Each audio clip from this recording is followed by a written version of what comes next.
నేనెప్పుడూ చూడని కళ్ళు నన్ను దేవుళ్ళ చూస్తున్నాయి. నేనెవర్నే? మా దేవుడు అమరేంద్ర బాహుబలి. రక్తాని వినువు.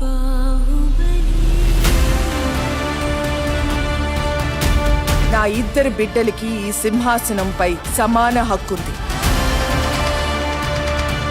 పెరిగి పెద్దయ్యాక ఎవరు మహావీరుడవుతారో, ఎవరు దేశ ప్రజల మన్నన పొందుతారో వారే మహారాజు అవుతారు.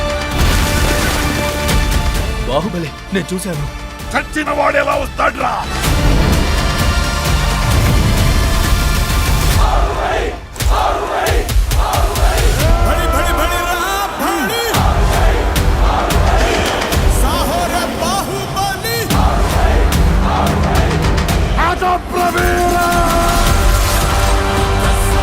మన గుండె ధైర్యం కన్నా శత్రు బలగం పెద్దది అనుకోవడం మరణం.